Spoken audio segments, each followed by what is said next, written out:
किया कथा कहानियां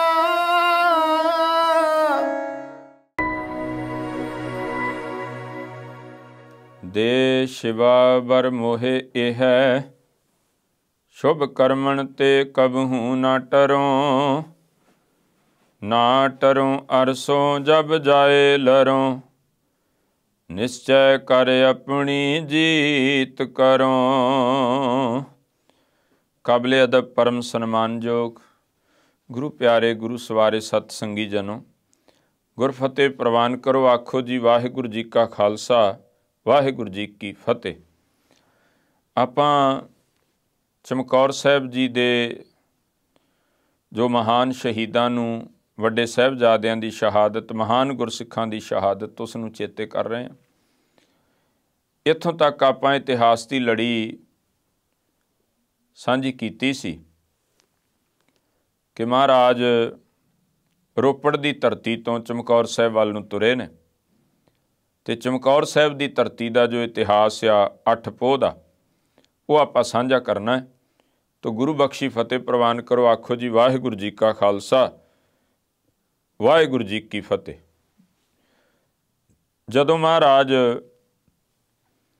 ਰੋਪੜ ਦੀ ਧਰਤੀ ਤੋਂ ਚਮਕੌਰ ਸਾਹਿਬ ਨੂੰ ਚੱਲੇ ਆ ਤਾਂ ਸਤਿਗੁਰਾਂ ਦੇ ਨਾਲ 5 ਪਿਆਰੇ ਨੇ, ਦੋਨੋਂ ਵੱਡੇ ਸਾਹਿਬਜ਼ਾਦੇ, ਸਾਹਿਬਜ਼ਾਦਾ ਬਾਬਾ ਅਜੀਤ ਸਿੰਘ, ਬਾਬਾ ਜੁਝਾਰ ਸਿੰਘ, ਔਰ ਉਹਨਾਂ ਤੋਂ ਇਲਾਵਾ ਮਹਾਰਾਜ ਸੱਚੇ ਪਾਤਸ਼ਾਹ ਦੇ ਨਾਲ ਉਹ ਗੁਰੂ ਕੇ ਗੁਰਸਿੱਖ ਪਿਆਰੇ ਜਿਹੜੇ ਨਾਲ ਤੁਰੇ ਨੇ। ਸਤਿਗੁਰਾਂ ਦੇ ਸਮੇਤ ਇਹ ਗਿਣਤੀ ਜਿਹੜੀ ਹੈ ਕੁਝ 40 ਉੱਪਰ 4 ਇਹ ਬਣਦੀ ਹੈ, ਜਿਹਦੇ ਵਿੱਚੋਂ ਫਿਰ 3 ਸਿੰਘ ਤੇ ਸਤਿਗੁਰੂ ਮਹਾਰਾਜ ਜੀ ਅੱਗੇ ਨਿਕਲਦੇ ਆ। 40 ਸਾਹਿਬਜ਼ਾਦਿਆਂ ਦੇ ਸਮੇਤ ਸ਼ਹੀਦ ਹੁੰਦੇ। ਇਸ ਧਰਤੀ ਉੱਤੇ ਮਹਾਰਾਜ ਜਦੋਂ ਚਮਕੌਰ ਸਾਹਿਬ ਪਹੁੰਚੇ ਆ, ਇੱਕ ਬਾਗ ਵਿੱਚ ਜਿੱਥੇ ਸਤਿਗੁਰਾਂ ਟਿਕਾਣਾ ਕੀਤਾ, ਇਹ ਰਾਏ ਜਗਤ ਦਾ ਬਾਗ ਸੀ, ਜਿੱਥੇ ਅਸਥਾਨ ਗੁਰੂ ਘਰ ਬਣਿਆ ਹੋਇਆ ਆ ਚਮਕੌਰ ਸਾਹਿਬ ਦੀ ਧਰਤੀ 'ਤੇ। ਮਹਾਰਾਜ ਉੱਥੇ ਜਾ ਕੇ ਟਿਕਾਣਾ ਕੀਤਾ। ਭਾਈ ਬੁੱਧੀ ਚੰਦ ਰਾਵਤ ਤੇ ਭਾਈ ਗਰੀਬੂ 2 ਭਰਾ ਹੈ। ਗੁਰੂ ਘਰ ਦਾ ਸ਼ਰਧਾਲੂ ਹੈ ਭਾਈ ਬੁੱਧੀ ਚੰਦ, ਭਾਈ ਗਰੀਬੂ। ਉਹ ਚੱਲ ਕੇ ਮਹਾਰਾਜ ਕੋਲੇ ਬਾਗ ਵਿੱਚ ਆਏ ਵੀ ਸਾਡੇ ਘਰ ਟਿਕਾਣਾ ਕਰ ਲਓ। ਭਾਈ ਗਰੀਬੂ ਨੇ ਆਖਿਆ। ਮਹਾਰਾਜ ਕਹਿੰਦੇ ਵੀ ਨਹੀਂ, ਅਸੀਂ ਜੰਗ ਕਰਨਾ ਹੈ, ਤੇਰੇ ਘਰ ਟਿਕਾਣਾ ਕਰਾਂਗੇ, ਫੌਜ ਆਵੇਗੀ, ਆਮ ਲੋਕਾਂ ਦਾ ਨੁਕਸਾਨ ਹੋਏਗਾ, ਤੇਰੇ ਘਰ ਦਾ ਵੀ ਇਹ ਨਹੀਂ, ਸਾਨੂੰ ਕੋਈ ਥਾਂ ਚਾਹੀਦੀ ਜਿੱਥੇ ਅਸੀਂ ਜੰਗ ਕਰਨਾ, ਯੁੱਧ। ਤੋ ਹਵੇਲੀ ਮਹਾਰਾਜ ਨੇ ਚੁਣੀ ਹੈ। ਹਵੇਲੀ ਜਿਹੜੀ ਅੱਜ ਵੀ ਤੁਸੀਂ ਵੇਖੋ ਕੋਈ ਬਹੁਤ ਵੱਡਾ ਕਿਲਾ ਰੂਪ ਨਹੀਂ ਸੀ। ਹਵੇਲੀ ਮਤਲਬ ਹਵੇਲੀ ਸੀ, ਗੜੀ ਸੀ, ਕੱਚੀ, 4 ਚੁਫੇਰੇ ਇੱਕ ਕੰਧ ਸੀ ਕੱਚੀ ਅਤੇ ਇੱਕ ਵਿੱਚ ਕੱਚਾ ਕੋਠਾ ਸੀ 2 ਮੰਜ਼ਲਾ। ਹੁਣ ਜਦੋਂ ਉਹਨਾਂ ਨੇ ਇਹ ਆਖਿਆ ਵੀ ਅਸੀਂ ਦੇਣਾ ਚਾਹੁੰਦੇ, ਨਗਰ ਦਾ ਚੌਧਰੀ ਜਿਹੜਾ ਉਹਨੇ ਆਨਾਕਾਨੀ ਕੀਤੀ ਵੀ ਨਹੀਂ ਜੀ, ਅਸੀਂ ਹਕੂਮਤ ਦੇ ਖੈਰ ਖਵਾ, ਤੁਸੀਂ ਹਕੂਮਤ ਦੇ ਬਾਗੀ, ਅਸੀਂ ਨਹੀਂ ਪਿੰਡ 'ਚ ਆਉਣ ਦੇਣਾ, ਤੁਹਾਨੂੰ ਹਵੇਲੀ 'ਚ ਨਹੀਂ ਆਉਣ ਦੇਣਾ। ਮਹਾਰਾਜ ਕਹਿੰਦੇ ਵੀ ਜਿਹਦੀ ਹਵੇਲੀ ਉਹ ਦੇ ਰਿਹਾ, ਅਸੀਂ ਜਾਣਾ ਭਾਈ, ਤੂੰ ਕਿਉਂ? ਨਾਲੇ ਅਸੀਂ ਕੋਈ ਇੱਥੇ ਹੋਰ ਕਾਰਜ ਨਹੀਂ, ਅਸੀਂ ਉਸ ਹਕੂਮਤ ਦੇ ਨਾਲ ਜਿਹੜੀ ਜ਼ੁਲਮੀ ਹੈ, ਜ਼ਾਲਮ ਨੇ, ਉਹਨਾਂ ਨਾਲ ਸਾਡਾ ਘੋਰ ਜ਼ਮੀਨ ਵੱਟੇ ਦਾ ਰੌਲਾ ਥੋੜ੍ਹੀ ਹੈ। ਗੱਲ ਤਾਂ ਇੱਕ ਪਾਸੇ ਜ਼ੁਲਮ ਕਰਨ ਵਾਲੇ ਨੇ, ਇੱਕ ਪਾਸੇ ਜ਼ੁਲਮ ਨੂੰ ਰੋਕਣ ਵਾਲੇ ਨੇ। ਅਸੀਂ ਉਹ ਜੰਗ, ਉਹ ਯੁੱਧ ਕਰਨਾ ਹੈ, ਇਸੇ ਕਰਕੇ ਤੂੰ ਇਸ ਤਰ੍ਹਾਂ ਨਾ ਕਰ। ਪਰ ਉਹ ਨਾ ਟਿਕਿਆ। ਮਹਾਰਾਜ ਕਹਿੰਦੇ ਸਿੰਘਾਂ ਨੂੰ ਮੈਨੂੰ ਸਮਝਾਓ, ਅਸੀਂ ਚੱਲਦੇ ਹਾਂ ਹਵੇਲੀ 'ਚ। ਨਹੀਂ ਮੰਨਿਆ, ਨੂੰ ਬਾਗ 'ਚ ਬੰਨ੍ਹ ਦਿੱਤਾ। ਮਹਾਰਾਜ ਪਹੁੰਚ ਗਏ ਹਵੇਲੀ ਵਿੱਚ, ਉਸ ਗੜੀ ਵਿੱਚ ਜਿਹਨੂੰ ਅਸੀਂ ਅੱਜ ਕੱਚੀ ਗੜੀ ਜਿਹੜੀ ਹੈ, ਜੋ ਹੁਣ ਰੂਪ ਜਿਹੜਾ ਆਪਾਂ ਗੁਰਸਥਾਨ ਦੇ ਰੂਪ ਵਿੱਚ ਵੇਖਦੇ। ਜਦੋਂ ਉੱਥੇ ਪਹੁੰਚੇ ਆ, ਜਾ ਕੇ ਮਹਾਰਾਜ ਜੀ ਨੇ ਉਸ ਗੜੀ ਨੂੰ ਬੜੇ ਧਿਆਨ ਨਾਲ ਤੱਕਿਆ। ਔਰ ਅੱਲਾ ਯਾਰ ਖਾਂ ਜੋਗੀ ਲਿਖਦਾ ਵੀ ਜੇ ਸਿੰਘ ਪੁੱਛਦੇ ਮਹਾਰਾਜ ਬੜਾ ਧਿਆਨ ਨਾਲ ਤੱਕ ਰਹੇ ਹੋ, ਵੇਖ ਰਹੇ ਹੋ। ਅਤੇ ਸਤਿਗੁਰਾਂ ਨੇ ਉਸ ਪ੍ਰਿੰਸੀਪਲ ਸਵਰਨ ਸਿੰਘ ਨੇ ਵੀ ਲਿਖਿਆ ਕਿ ਜਦੋਂ ਮਹਾਰਾਜ ਨੇ ਕੰਧ ਦੇ ਨਾਲੋਂ ਥੋੜ੍ਹੀ ਜਿਹੀ ਖੰਜਰ ਕੱਢ ਕੇ ਮਿੱਟੀ ਖੁਰਚ ਕੇ ਇਸ ਤਰ੍ਹਾਂ ਉਹਨੂੰ ਮਸਲ ਕੇ ਉਡਾ ਦਿੱਤਾ। ਅਤੇ ਪਿਆਰੇ ਭਾਈ ਦਇਆ ਸਿੰਘ ਨੇ ਆਖਿਆ ਮਹਾਰਾਜ ਇਸ ਗੜੀ ਨਾਲ ਲੱਗਦਾ ਕੋਈ ਪੁਰਾਣਾ ਨਾਤਾ ਰਿਸ਼ਤਾ, ਵੀ ਤੁਸੀਂ ਬੜੇ ਧਿਆਨ ਨਾਲ ਵੇਖ ਰਹੇ ਹੋ। ਅਤੇ ਸਤਿਗੁਰਾਂ ਨੇ ਜਿਹੜਾ ਅੱਗੋਂ ਉੱਤਰ ਦਿੱਤਾ, ਜਵਾਬ ਦਿੱਤਾ, ਉਹ ਅੱਲਾ ਯਾਰ ਖਾਂ ਜੋਗੀ ਲਿਖਦਾ ਹੈ कि जिस खित्ते में हम कहते थे आना ये वही है, कल जिस जगह से है लुट के जाना ये वही है, जिस जहाँ पे बच्चों को कटाना ये वही है, मट्टी कहे देती है ठिकाना ये वही है। ਕਹਿੰਦੇ ਅਸੀਂ ਜਿੱਥੋਂ ਕੱਲ ਆਪਣਾ ਸਭ ਕੁਝ ਲੁਟਾ ਕੇ ਤੁਰਨਾ ਹੈ, ਉਹ ਧਰਤਾ ਆ ਗਈ, ਉਹ ਥਾਂ ਆ ਗਈ, ਉੱਥੇ ਅਸੀਂ ਪਹੁੰਚ ਗਏ। ਗੁਰੂ ਪਾਤਸ਼ਾਹ ਮਹਾਰਾਜ ਜੀ, ਕਿਉਂਕਿ ਰਾਤਰੀ ਦੇ ਸਮੇਂ ਇੱਥੇ 7 ਤੇ 8 ਪੋਹ ਦੀ ਵਿਚਾਲੜੀ ਰਾਤ ਹੈ ਜਦੋਂ ਮਹਾਰਾਜ ਪਹੁੰਚੇ। ਸਤਿਗੁਰਾਂ ਨਾਲ ਜਿਹੜੇ ਸਿੰਘ ਨੇ ਉਹਨਾਂ ਦੀ ਜੇ ਗਿਣਤੀ ਆਪਾਂ ਕਰ ਲਈਏ ਤੇ ਸਾਹਿਬਜ਼ਾਦੇ ਤੇ ਕਲਗੀਧਰ ਪਿਤਾ ਮਹਾਰਾਜ ਜੀ ਨੂੰ ਛੱਡ ਕੇ ਉਹ 41 ਬਣਦੀ ਹੈ, ਤੇ ਜਦੋਂ ਸਾਹਿਬਜ਼ਾਦਿਆਂ ਤੇ ਸਤਿਗੁਰਾਂ ਨੂੰ ਵਿੱਚ ਲਾਈਏ ਫਿਰ 44 ਟੋਟਲ ਬਣਦੀ ਹੈ। ਹੁਣ ਜਦੋਂ ਮਹਾਰਾਜ ਉੱਥੇ ਨੇ, ਸ਼ਾਮਾਂ ਦਾ ਦੀਵਾਨ ਉੱਥੇ ਸੱਜਿਆ, ਸੋਦਾ ਰਹਿਰਾਸ ਸਾਹਿਬ ਦਾ ਜਾਪ ਹੋਇਆ। ਉਹਦੇ ਤੋਂ ਬਾਅਦ ਹੋਈ ਬਾਤ ਵੀ ਹੁਣ ਵਿਸ਼ਰਾਮ ਕਰਨਾ, ਕਿਉਂਕਿ 6 ਤੇ 7 ਪੋਹ ਦੀ ਰਾਤ ਵੀ ਸਾਰੀ ਤੁਰਦਿਆਂ ਕਰਦਿਆਂ ਹੀ ਲੰਘ ਗਈ।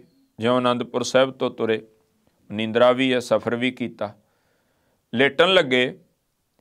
ਲੇਟਣ ਤੋਂ ਪਹਿਲਾਂ ਵੀ ਰਾਤ ਨੂੰ ਪਹਿਰਾ ਦਰਵਾਜ਼ੇ 'ਤੇ ਕੌਣ ਦੇਗਾ? ਭਾਈ ਮਦਨ ਸਿੱਖ, ਭਾਈ ਕਾਠਾ ਸਿੰਘ ਜੀ, ਪੜਾਣੇ ਪਿੰਡ ਦੇ 2 ਭਰਾ। ਉਹਨਾਂ ਆਖਿਆ ਜੀ ਅਸੀਂ ਦੇਵਾਂਗੇ। ਸੇਵਾ ਦੇ ਦਿੱਤੀ ਗਈ। ਹੁਣ ਵਿਸ਼ਰਾਮ ਕਰਨ ਦੇ ਲਈ ਸਾਰੇ ਜਿਹੜੇ ਨੇ ਉਹ ਤਿਆਰ ਹੋ ਰਹੇ ਆ। ਅੱਲਾ ਯਾਰ ਖਾਂ ਜੋਗੀ ਉੱਥੇ ਲਿਖਦਾ ਹੈ, ਕਹਿੰਦਾ ਕੁਝ ਲੇਟ ਗਏ ਖਾਕ ਭੇਜੀ ਪੋਸ਼ ਵਿਛਾਕਰ, पहरा लगा देने कोई तलवार उठाकर, गोविंद भी शब बाश हुए खैमा में जाकर, देखा तो वहाँ बैठे हैं गर्दन को झुकाकर। पर की कर रहे हैं? वाहिगुरु है मुँह से निकलता, तू ही तू है, तू ही तू बस मुँह से निकलता। कहते उत्थे मालिक दी याद विच जुड़े ने। फिर वो कहता महाराज सौ नहीं गए। 1.5 घड़ी जब रात गुजरी जिक्रे खुदा में, खैमे से निकल आए सरकार हवा में। महाराज जो कमरे चो बाहर निकल आए, कदमों से टहलते थे मगर दिल था दुआ में, करतार से कहते थे गोया रूबरू होकर। कहते खैमे से निकल आए सरकार हवा में, कदमों से टहलते थे मगर दिल था दुआ में, बोले ए खुदावंद मैं खुश हूँ तेरी रज़ा में। मालिक नूं कहंदे जिथे तू रखें, जिस हाल में रखे वही हाल है अच्छा। कहंदे जुज शुक्र आने का जुबां पर नहीं है शिकवा, शिकवा नहीं शिकायत नहीं। कहंदे जिस थां रखें, जिथे रखें बैकुंठ ते थाई। महाराज कहंदे जदों देखण लगे भाई मदन सिंह ते काठा सिंह ऊँघ रहे सन, जिवें सियाणे कहंदे नींदर तां कंडियां ते भी आ जांदी। इकदम तरफ के जदों महाराज गए, साहब कहंदे तुसीं जाओ बच्चिओ विश्राम कर लो, पैरा मैं देवांगा। नहीं महाराज साहब कहंदे नहीं, साडा हुक्म मन्नो। सारे सिंह पै गए, अज पहरेदार बने ने महाराज कलगीधर पातशाह। और पहरा जिवें आपां अपने छोटे बच्चों नूं संभालदे हैं ना, इस तरह सुत्ते हुए सिंह, किसी की दस्तार ढिली हो के डी, किसी का जूड़ा खुला, किसी दे जोड़ा को उत्थे पिया, सब चीज़ों नूं किवें तरतीब दे रहे महाराज। किसी का सिर काठी सराणे जिहड़ा है, घोड़े की काठी रखी, वो सराहना बनाया, तो सिर खिसकिया धौन मुड़ी है, वो ठीक जिवें असीं बच्चों नूं संभालदे हैं। रजाई ना विरजाई देने, पैर बाहर होवे पैर विच करदे हैं, ठंड तो बड़ा कोई इस तरह हमारे संभाल रहे। कहंदे साफे कभी सिंहों के उठाते थे जमीन से, केस उसके जो झाड़े तो खाक ली उसकी जमीन से। महाराज सच्चे पातशाह इस तरीके नाल सर ठीक किए, सरके हुए बालशें जी से, तरतीब दी हर चीज़ को ला ला के कहीं से। उन्हें एक बोल लिखिया, कहंदा हाशा या खुदा तौबा मेरी, कहंदा हाशा किसी मुर्शद में जे असियार नहीं है, जे प्यार किसी पीर में जिनहार नहीं। कहंदा अज तक बड़े पीर बड़े पैगंबर वेखे, पर अपनी उम्मत नूं, अपने मुरीदां नूं, अपने सेवकां नूं, अपने पैरोकारां नूं कोई इन्ना प्यार करदा होवे, ये मैनूं कलगीधर तो बिना कोई दूजा नहीं दिसिया। इस तरीके दे नाल कहंदे फिर महाराज सच्चे पातशाह बच्चों के कोल आए, जिथे साहिबजादे दोनों ने। सोए हुए बच्चों को कहा सर को पकड़ कर, कल चल दोगे अब्बा को मुसीबत में जकड़ कर, थी जिंदगी लिखी हुई कुदरत ने बिछड़ कर, फिर मिलने का वादा तो किए जाओ। कहन लगे ये महाराज सच्चे पातशाह जदों गल्लां कर रहे सुत्तियां नाल, जिवें असीं बच्चों नाल करदे हैं।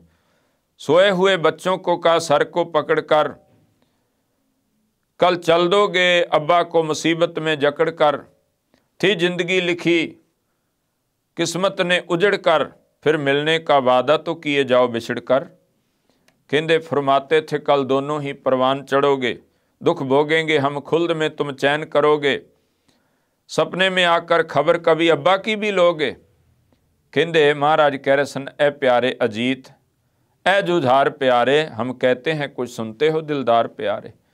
रात बीती, दिन का चढ़ा होया, रातों रात फौजां आके घेरा पा लिया। 10 लाख का मुलखईया। महाराज ने आप लिखा जफरनामे विच, गुरसना चेकारे कुनद चेहल नर के 10 लाख बरायद बरूं बेखबर। कहते 40 भुखण पाणिया ते 10 लाख का मुलखईया आण पहुंचा औरंगजेब। ये कित्थों का न्याय है। और ना रखा पौड़ी ला के चढ़न लगा, महाराज जी ने तीर मारिया, धड़म करके थले डिगा, मलेरकोटलियां दे विचों सी। उहदे तो बाद ख्वाजा खिजर, जिन्हों महाराज ने ख्वाजा मरदूद लिखा, मरदूद का मतलब होंदा नकारा नखिद, क्योंकि वह डर के कंध दे नाल लग गया सी, सामने नहीं आया। महाराज ने लिखा दरेगा अगर, कहंदे जे किते दरेगा, महाराज कहंदे अफसोस है, कहंदे जे किते उए दीद मूँ, कहंदे किते मैनू दिस जांदा ना, बा यक तीर लाचार बख्शीद में, कहंदे जे किते मेरे सामने आ जांदा ते एक तीर मैं ओनू भी बख्श देना सी। सतगुरु सच्चे पातशाह महाराज जी ने हुण सिंघां दी सेवा लाई। अंदरों जंग शुरू होया। 8 पोह का दिन है, 22 दसंबर जदों जंग शुरू होया। वो बाहर फौज इन्नी सो कहंदे वे एक मुठ मिट्टी दी भर के गड़ी सुट्टीए ते दब दईए, पर सिंह इस तरीके नाल लड़े। जिवें जिवें फौज नेड़े आ रही, हुण सिंघां ने आग्या मंगी, महाराज असीं जिउंदिआं इन्हां नूं गड़ी च प्रवेश नहीं करन देना। इसे करके उन्हां गुरु के प्यारिਆਂ ने हुण पहला जथा 5 ਸਿੰਘਾਂ ਦਾ निकलिया, दरवाजा खुलिया, जिथे अज आपां गुरुद्वारा कतलगढ़ साहिब दे दर्शन करते हैं। ये थां मैदान बनी, जाना हूल के सिंह लड़े, तो वह बचन अज महाराज ने सच कर विखाया। सच हो निबड़िया सतगुरां दा कि 1.25 लाख सेक लड़ाऊं तबै गोबिंद सिंह नाम कहाऊं। इस तरह लड़े। हुण 2 जथे जाण तो बाद साहिबजादा बाबा अजीत सिंह आप हाज़र होए। महाराज मैनू भी आग्या दो, मैं भी जंग विच जावां। सतगुरां ने सिंह कहिंदे महाराज नहीं, छोटियां दा पता नहीं, पुत्तर रख लो। महाराज कहिंदे नहीं, तुसीं भी मेरे पुत्तर हो, जाण दिओ। मैनू खुशी होई, मैं आप बुलाउंदा गल होर होनी सी, आप चल के आए। सतगुरां ने आप अपने पुत्तर नूं मैदाने जंग विच जूझण वास्ते भेजिया ते कहिंदे साहिबजादा बाबा अजीत सिंह जी मैदाने जंग विच गए, और इस ढंग दे नाल वो मैदाने जंग विच जूझे। उदों दा जिहड़ा अखबार है, अखबारात ते जिहड़ा मौला, वो जिहड़ी अखबार है दरबारे मौला, वो उस वक्त का अखबार लिखदा है कि 390 तो 92 फट सन जिहड़े साहिबजादा बाबा अजीत सिंह जी दे तन ते लगे। इन्हां मैदानी जंग विच उन्हां, क्योंकि पहलां उन्हां कोले तीर भी है, उन्हां दे टाके तलवार भी लटकदी है, एक उन्हां दे कमर कस्से च बरछा है। लास्ट उन्हां जिहड़ा बरछा वरतिया वो अनवर खान, जिहड़ा सैयद जलालुद्दीन जिन्हें गुरु तेग बहादुर साहब जी नूं शहीद किया, चांदनी चौंक विच जलाद सी जलालुद्दीन, उहदा पोतरा सी अनवर खान। उहदे नाल जदों टक्कर होई है, महाराज ने बरछी मारी, उहदे शरीर च गई तो फल टुट गया, हत्थ दस्ता रह गया। फिर उत्थे जंग लड़दियां होयां, अनवर खान दे नाल जूझदियां होयां, अखीर जिहड़ा उन्हां दे तन उत्ते इन्ने क प्रहार वार होए, साहिबजादा बाबा अजीत सिंह शहादत दा जाम पी गए। उस तो बाद फिर बाबा जुझार सिंह जी भी आके खड़े हो गए कि भाई से बिछड़ कर हमें जीना नहीं आता, खाना रोना नहीं, खाना नहीं, पीना नहीं आता। कहंदे मैं भरा तो विछड़ के नहीं रह सकता, कहंदे मैनू भी इजाजत दिओ, आग्या दो, मैं भी मैदाने जंग विच जावां। ते महाराज ने आप तैयार किया, सतगुरां ने आप तैयार किया, ते तैयार करके गुरु महाराज जी जिवें कहंदे एक पिता अपने बच्चे नूं विआह वेले तैयार करदा ना, जां असीं स्कूल नूं जाण लग्गिआं कई वार तैयारियां करदे बच्चिआं दीआं, आ पटका बन दिओ, दस्तार सजा दिओ, जां कपड़े पा दिओ, यूनीफॉर्म इस तरह कर दिओ। महाराज ने मैदाने जंग लई तैयार किया अपने साहिबजादे ते नाल एक आख्या, कहंदे जुझार सिंह एक ख्वाहिश है मेरी, वो पूरी करेंगा। कहंदे दसो पिता जी। ख्वाहिश है कि तुम्हें तेग चलाते हुए देखें, आंख से बरछी तुम्हें खाते हुए देखे। कहते मैं चाहता हाँ कि जदों तू मैदाने जंग में जूझे तो शहीद होवे तो सीने च बरछी वजे, पिठ च ना वार होवे। तो सतगुरु महाराज जी का साहिबजादा बाबा जुझार सिंह, ਸਿੰਘਾਂ ने आख्या महाराज इक्को एक है निशानी रख लो। महाराज जी कहते नहीं जान दिओ। बाबा जुझार सिंह मैदाने जंग में जा रहा। उधरों 22 दसंबर 8 पोह की शाम पै रही सी। उधर मैदाने जंग दे विच इस तरह जूझ के जिहड़ा साहिबजादा जुझार सिंह शहीद होए ते सतगुरु महाराज जी ने पुत्र नूं शहीद हुंदा वेख के कोई किसी प्रकार का दुख नहीं प्रगट किया, सगों गढ़ी चों महाराज सच्चे पातशाह ने जयकारे छड्डे। पहला वड्डे साहिबजादे वेरी बचन आखे, शाबाश पिसर खूब दलेरी से लड़े हो, हाँ क्यों ना हो गोबिंद के फरजंद जो बड़े हो। कहते उत्थों ही महाराज ने बच्चे नूं शाबाश दिती।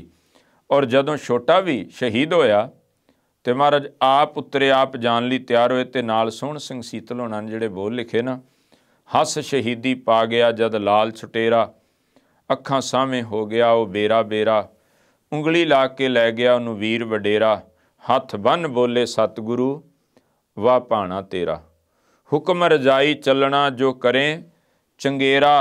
कहंदे महाराज सच्चे पातशाह तेरे हुक्म दे विच ते सतगुरु सच्चे पातशाह कहंदे की सन, कहंदे मालिक जी भाणा जिहड़ा है वो तेरा, पंथ वसे मैं उजड़ा मन चाओ कनेरा। अखीर तो कहंदे वाह वाह गोबिंद सिंह वाह तेरा जेरा। कहंदे तां जेरा महाराज तेरा ही हो सकदा है कि पुत्रां नूं शहीद हुंदे वेख के मालिक ने मैदाने जंग वल आप जाण दी तैयारी कीती, जयकारे छड्डे, अफसोस नहीं प्रगट कीता।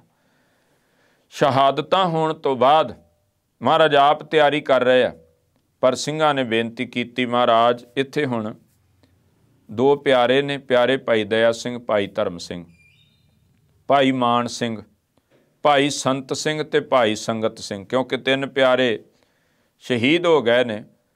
भाई मोहकम सिंह भाई साहब सिंह ये शहादत दा, भाई हिम्मत सिंह शहादत दा जाम पी गए इत्थे मैदाने जंग में जूझदियां। जदों सतगुरां ने आख्या हुण मैं भी मैदाने जंग में जाना, आख्या महाराज सानू पता तुसी जाओगे शहीद हो जाओगे, लेकिन असी सारे मिल के तुहाडे वर्गा गुरु कित्थों लभांगे। तुसी साडे वर्गे कई पैदा कर सकदे हो, पर असी सारे मिल के तुहाडे वर्गा सानू नहीं कोई दूजा लभ सकदा। इसे करके तुहाडे चरनां 'च बेनती है महाराज, पंज असी जो तुसी सानू पंथ रूप की दात दित्ती है, पंज तुहानू पंथ रूप हो के बेनती करदे तुसी गढ़ी छड्ड जाओ। महाराज चमकौर साहब की फिर गढ़ी नूं छड्डण वास्ते घोड़ा भी इत्थे, जोड़ा भी ला। जोड़ा क्यों लाया महाराज साहब कहंदे मेरे सिंह शहीद होए, केस खुले होणगे, उन्हां दे केसां नूं मेरा जोड़ा लगेगा। मैं नहीं चाहुंदा केसां दा सत्कार। कलगी भी ला दित्ती। भाई संत सिंह जी भाई संगत सिंह जी होनी उत्थे, भाई संगत सिंह जी होना दे सीस ते दस्तार और कलगी सजा दित्ती। महाराज जी ने अपना चोगा भी तुसीं इत्थों बैठ के तीर चलाउणे ने, ताकि दुश्मन भी ये समझे भी महाराज अजे इत्थे ही ने, जूझना है। वो गुरु के प्यारे ते तीन सिंह जिहड़े ने नाल, दोनों प्यारे प्यारे भाई दया सिंह भाई धर्म सिंह ते भाई मान सिंह। महाराज तुरे रात का समा सी, जिथे अज गुरुद्वारा ताड़ी साहब है उत्थे महाराज ताड़ी वजा के कहंदे आ कि पीरे हिंद मेहर वध, हिंद दा पीर, क्योंकि वो बाहरले सन मुलखईया जिहड़ा सी, सतगुरां नूं इस देश दा पीर वो कहंदे सन, तां कि उहनूं कहंदे हिंदुस्तान सन, इसे करके हिंद दा पीर। तो महाराज ने जदों आख्या पीरे हिंद मेहर वध, तां इक्के दा मशालची ने मशाल जगाई। महाराज ने उहदे गुੱਟ नूं निशाना बना के तीर छड्डिया। भगदड़ मची, आपस विच लड़ पए, जंग आपस विच मारन लगे एक दूसरे नूं। सतगुरु उत्थों चले और सफ़र महाराज ने कीता माछीवाड़ा साहब तक दा। नंगे चरनी वो तुसीं जाओ, मंड दा इलाका है, दरिया दा कंढा, रेत है, काई दा बज भी तुसीं उस इलाके नूं किते वेखो ना, राहां थणी जाओ, गुरुद्वारा झाड़ साहब दे दर्शन करो, अगे तो अगे स्थान आई जांदे। महाराज जी ने माछीवाड़ा साहब तक, गुरुद्वारा चरण कमल साहब तक ये जिहड़ा सफ़र कीता वो असीं अगे फिर विचारांगे। और जिस चमकौर साहब की धरती ते सतगुरां दे दोनों साहिबजादे और 38 होर जिहड़े सिंह ने ਇਹ 40 ਤੋਂ ਗਿਣਤੀ ਜਿਹੜੀ ਬਣਦੀ ਹੈ ਜੋ ਸਾਨੂੰ ਇਤਿਹਾਸ ਵਿੱਚ ਮਿਲਦੀ, ਉਹ ਸ਼ਹਾਦਤਾਂ ਦੇ ਜਾਮ ਪੀਤੇ। ਅੱਲਾ ਯਾਰ ਖਾਂ ਜੋਗੀ ਨੇ ਇੱਕ ਬੋਲ ਲਿਖਿਆ, ਉਹ ਕਹਿੰਦਾ ਹੈ ਕਿ ਬਸ ਹਿੰਦ में एक तीर्थ है, बस हिंद में एक तीर्थ है यात्रा के लिए, कटाए बाप ने बच्चे जहाँ खुदा के लिए, महर की चमक है चमकौर तेरे जर्रों में, जहीं से सितारे बन के गए आसमां के लिए। ਉਹ ਕਹਿੰਦਾ ਹੈ ਕਿ ਜਿਹੜੇ ਤਾਰੇ ਚਮਕਦੇ ਨੇ, ਮੰਨ ਲਓ ਚਮਕੌਰ ਸਾਹਿਬ ਦੀ ਸ਼ਹੀਦਾਂ ਦੀ ਰਤ ਨਾਲ ਪਵਿੱਤਰ ਹੋਈ ਉਹ ਧਰਤੀ ਦੇ ਕਿਣ-ਕਿਣ ਜਿਹੜੇ ਅਸਮਾਨ 'ਚ ਤਾਰਿਆਂ ਦੀ ਤਰ੍ਹਾਂ ਚਮਕਦੇ। ਕਹਿੰਦੇ ਜੇ ਕਿਸੇ ਨੇ ਹੱਜ ਕਰਨਾ ਹੋਵੇ ਸਿੱਖ ਦੇ ਲਈ, ਸਭ ਨਾਲੋਂ ਵੱਡਾ ਤੀਰਥ ਹੈ ਪੂਰੇ ਹਿੰਦ ਵਿੱਚ, ਉਹ ਚਮਕੌਰ ਸਾਹਿਬ ਦੀ ਧਰਤੀ ਹੈ, ਜਿੱਥੇ ਉਹਨਾਂ ਸ਼ਹੀਦਾਂ ਨੇ ਆਪਣਾ ਆਪਾ ਵਾਰ ਕੇ ਗੁਰੂ ਤੋਂ ਘੋਲ ਘੁਮਾਇਆ। ਔਰ ਅਸੀਂ ਉਹਨਾਂ ਸ਼ਹੀਦਾਂ ਨੂੰ ਚੇਤੇ ਕਰ ਰਹੇ ਹਾਂ। ਔਰ ਇਹੋ ਜਿਹੀ ਅਸਾਵੀਂ ਜੰਗ, ਇੱਕ ਪਾਸੇ 40, ਇੱਕ ਪਾਸੇ 10 ਲੱਖ ਦਾ ਮਲਖਈਆ, ਪਰ ਸਤਿਗੁਰੂ ਮਹਾਰਾਜ ਨੂੰ ਪਕੜਨਾ ਚਾਹੁੰਦੇ ਮਹਾਰਾਜ ਉੱਥੇ ਵੀ ਗਏ ਨੇ। ਸਤਿਗੁਰਾਂ ਨੇ ਅੱਗੋਂ ਜਿਹੜਾ ਇਹ ਸਫ਼ਰ ਰਾਏ ਕੱਲੇ ਤੱਕ ਹੁੰਦਾ ਆ, ਜਿੱਥੇ ਜਾ ਕੇ ਛੋਟੇ ਸਾਹਿਬਜ਼ਾਦਿਆਂ ਦੀ ਸ਼ਹਾਦਤ ਦੀ ਖਬਰ ਮਹਾਰਾਜ ਜੀ ਨੂੰ ਮਿਲਦੀ ਹੈ। ਇਹ ਇਤਿਹਾਸ ਫਿਰ ਆਪਾਂ ਕਿਤੇ ਅੱਗੇ ਸਰਵਣ ਕਰਾਂਗੇ। ਦਾਤਾ ਦਇਆ ਕਰੇ ਅਸੀਂ ਆਪਣੇ ਬੱਚਿਆਂ ਨੂੰ ਅਸਲ ਸਾਡੇ ਜਿਹੜੇ ਰੀਅਲ ਹੀਰੋ ਨੇ, ਆਪਣੇ ਉਹਨਾਂ ਬਾਬਿਆਂ ਸਾਹਿਬਜ਼ਾਦਿਆਂ ਦੇ ਇਹ ਇਤਿਹਾਸ ਨੂੰ ਸਮਝਾ ਸਕੀਏ, ਦੱਸ ਸਕੀਏ, ਤਾਂ ਕਿ ਉਹ ਮਾਣ ਕਰ ਸਕਣ ਔਰ ਗੁਰੂ ਦੇ ਦਰ ਨਾਲ, ਬਾਣੀ ਬਾਣੇ ਨਾਲ ਜੁੜਨ, ਗੁਰੂ ਵਾਲੇ ਬਣਨ, ਤਾਂ ਕਿ ਫੈਸ਼ਨ ਪ੍ਰਸਤੀ ਦੀ ਅੱਗ ਵਿੱਚੋਂ ਬਾਹਰ ਨਿਕਲ ਕੇ ਸਤਿਗੁਰਾਂ ਦੇ ਦਰ ਨਾਲ ਜੁੜ ਕੇ ਆਪਣਾ ਜੀਵਨ ਸਫਲਾ ਕਰਨ। ਵਾਹਿਗੁਰੂ ਜੀ ਕਾ ਖਾਲਸਾ, ਵਾਹਿਗੁਰੂ ਜੀ ਕੀ ਫਤਿਹ। ਕੀਆਂ ਕਥਾ ਕਹਾਣੀਆਂ